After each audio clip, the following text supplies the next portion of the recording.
Très souvent, les amis, dans mes différentes sorties, que on fait ce qu'on appelle fallacy of composition. Souvent, quand on généralise en disant que les Occidentaux sont les menteurs. En fait, la grande majorité, surtout les élites, ils ont grandi dans le mensonge, dans le pillage, dans l'imposition de la souffrance. Et créer des guerres illégales partout dans le monde, déstabiliser les peuples. Et la guerre en Ukraine, c'est une guerre encore qui démontre encore pour ceux qui ne le savaient pas, qu'il y a une empreinte occidentale réelle. Ce n'est pas de la fiction, de dire la Russie a envahi l'Ukraine, la Russie a envahi l'Ukraine. Non, la Russie n'a pas envahi l'Ukraine. Les Occidentaux ont poussé l'Ukraine à créer des éléments pour pouvoir amener à une guerre dans son territoire.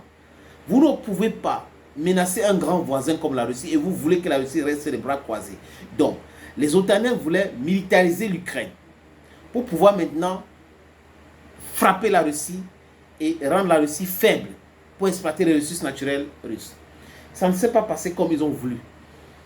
Le coup d'État de 2014 a été orchestré par les États-Unis, bref, les Occidentaux, pour pouvoir amener l'Ukraine à intégrer l'OTAN. C'était une très mauvaise idée. Kissinger l'a dit, il y avait un accord tacite entre l'Union soviétique et le bloc NATO, le pacte de Varsovie.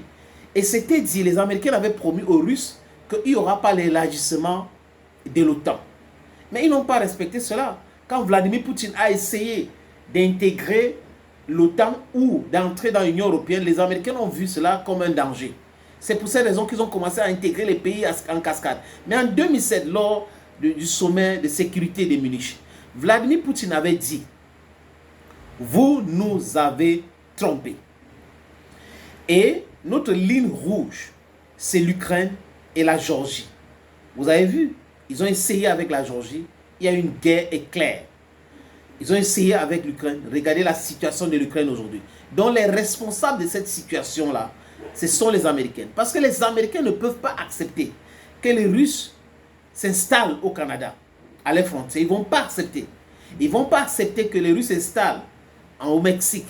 Ils ne vont pas accepter. Ils vont dire que les Russes les menacent. Mais au nom de quoi vous pouvez interdire aux autres pays souverains d'accepter, comme le Cuba, cette crise des missiles de 1962, un pays libre, autonome, indépendant, ne peut pas installer les missiles, ne peut pas avoir les partenaires qui installent les armes sur son territoire parce que ça menace les Américains, mais les Américains peuvent installer les missiles et les armes qui menacent les autres. Et vous trouvez ça normal? Le général US Donahue quitte l'Ukraine, il remet un cadeau au général ukrainien Zabrodsky et lui dit « Merci ». L'Ukrainien répond « Pourquoi ?»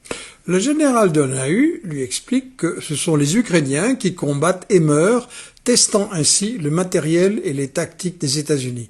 Grâce à vous, nous avons construit tout ce que nous n'aurions jamais pu avoir. Bref, merci de mourir pour nous.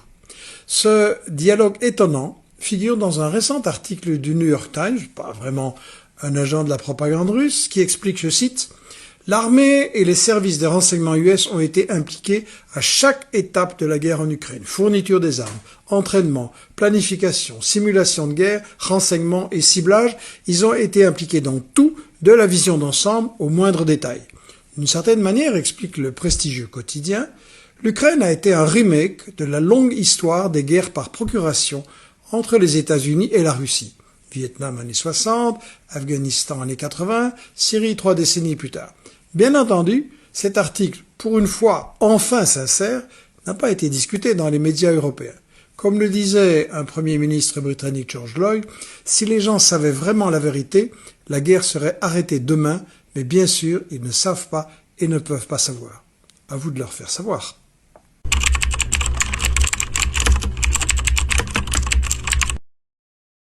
Ce journaliste belge, il est belge, hein, le journaliste que vous avez écouté là, il est connu de la presse belge, la presse européenne, comme quelqu'un qui fait des meilleures investigations et il dit les choses clairement et simplement. Il n'est pas là pour cacher les vérités.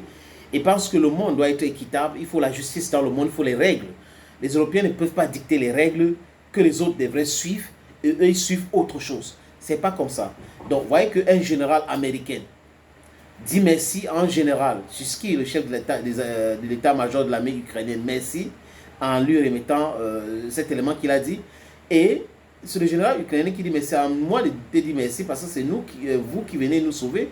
Et il dit non, vous avez fait quelque chose de formidable, vous nous aidez à tester tous nos armes. En temps réel, les armes qu'on ne devrait pas même avoir, les situations de guerre qu'on ne devrait pas connaître, vous êtes en train de nous aider pour accomplir cela. Donc les Ukrainiens peuvent mourir, ça les gale. Les Ukrainiens peuvent mourir, ça ne concerne pas les Américains. Tout ce qui les concerne, c'est d'atteindre les objectifs. Et aujourd'hui, comme ils ont su que c'est compliqué, ils ne peuvent pas mettre les Russes à genoux, ils veulent la paix. Les gens sont en train de fuir.